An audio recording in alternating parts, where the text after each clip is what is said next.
Hi everyone, my name's Dylan. I'm half of Crankbox. Behind the camera is the Reed, the other half of Crankbox, and I'm here to update you on what we've been doing for the last little while. One of the musical projects that we've been working on is specifically for my dear mum. She requested for her birthday that we set some lyrics that she wrote herself, and so we've been working on that project. It's turning out to be actually quite a long one, because we wanted to do the job right. As you might be able to see here, it's got 3 verses and a couple choruses, one after each verse. The chorus is the same pretty much every time. There's sort of a lot of lyrics, and in order to not cram the lyrics in, we had to do a song that's turning out to be something like 8 minutes long, which is neat. I mean, Lynyrd Skynyrd does that sometimes, right? So we can do that, but it also begs the question of how do you keep a song interesting for that long? So, as you can see on the right side of this sheet, trying to read through the page, I think I can do it. We've just got a very basic, like, 2-chord contrast for the first 4 lines, and then different 2 chords on the last 2 lines. Simple, something you can build from. The chorus, we had this arpeggiating idea over 4 chords, sort of a heavenly, tinkly thing, very contrasted from the low-range guitar stuff that we'd planned for the verse.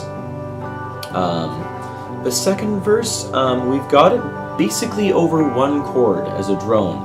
Now this chord you might be changing 1 note and then change it back, but so, you know, suspending certain notes, but generally speaking it's that 1 chord. The build is going to be in the instrumentation.